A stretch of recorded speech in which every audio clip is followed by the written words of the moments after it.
ആദ്യമായിട്ടാണ് ഒരു വ്ളോഗിന്റെ ബ്രേക്കിൽ ചെയ്യുന്നത്. ഓണം സെലിബ്രേഷന്റെ വീഡിയോ ഇട്ടില്ലേ, അതിന്റെ ഒരുക്കങ്ങളാണ് ഈ വീഡിയോയിലുള്ളത്. പരിപാടിക്കിടാനുള്ള കുർത്ത വന്നിട്ടുണ്ട്, അത് വാങ്ങാനാണ് ഞാൻ ഇവിടെ എത്തിയിരിക്കുന്നത്. വന്ന കൊറിയറും വാങ്ങി നേരെ ഞാൻ ഡിപ്പാർട്ട്മെന്റിലേക്ക് നടന്നു. ഇപ്പം നമ്മൾ 3-4 വ്ളോഗ് ഇട്ടിട്ടുണ്ട്.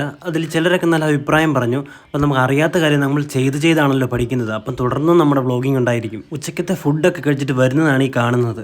അത്തപ്പൂവിനുള്ള ഡിസൈനാണ് ഞാൻ ഈ വരച്ചുകൊണ്ടിരിക്കുന്നത്. മിനിമലിസ്റ്റിക് ആയ ഡിസൈൻ ആണെങ്കിലും വരച്ചെടുക്കാനായിട്ട് അരമണിക്കൂറോളം എടുത്തു. ഞാൻ വരയ്ക്കുന്ന സമയം കൊണ്ട് ബാക്കിയുള്ള സ്റ്റാഫെല്ലാം ഇവിടെ എല്ലാം അലങ്കരിച്ച് സെറ്റ് ആക്കിയിട്ടുണ്ട്. നമ്മുടെ എല്ലാവരും ഒരു ഗ്രൂപ്പ് സോങ് ഉണ്ട്, അതിന്റെ ലിറിക്സ് ഒക്കെ സെറ്റ് ചെയ്യുകയാണ്. പാട്ട് ഒരു വഴിക്കും ട്യൂൺ ഒരു വഴിക്കുവാണെങ്കിലും നമ്മുടെ പ്രാക്ടീസിനൊന്നും ഒരു കുറവുമില്ല. വൈകുന്നേരം വിവേകിന് ഡ്രസ്സും ചെരുപ്പും വാങ്ങാനായിട്ട് ചങ്ങനാശ്ശേരി വഴി കുറെ കടകളിൽ ഞങ്ങൾ കയറി ഇറങ്ങി നടന്നു. രാത്രി 9 മണിയായപ്പോഴാണ് പൂവൊക്കെ വന്നത്. അപ്പൊ ഞങ്ങൾ എല്ലാവരും കൂടെ ഒന്നിച്ചിരുന്ന് പൂവെല്ലാം കട്ട് ചെയ്ത് സെറ്റാക്കി. പൂ കട്ട് ചെയ്യുമ്പോൾ നല്ല വിശപ്പുണ്ടായിരുന്നു. അപ്പോഴേക്ക് സന്ദീപേട്ടൻ ഫുഡെല്ലാം ഓർഡർ ആക്കിയിരുന്നു. ഈ വീഡിയോയുടെ സെക്കൻഡ് പാർട്ട് ഇതിനോടൊക്കെ നിങ്ങൾ കണ്ടു കാണുമെന്ന് വിശ്വസിക്കുന്നു. പണിയെല്ലാം മാറ്റി വെച്ചിട്ട് ഞങ്ങൾ ഞങ്ങളുടെ മെയിൻ കാര്യത്തിലേക്ക് കടന്നു. എനിക്ക് അഭിമാനമുള്ള കാര്യം എന്തെന്നാൽ ഫുഡിന്റെ കാര്യത്തിൽ ഞങ്ങളെല്ലാം ഒറ്റക്കെട്ടാണ്.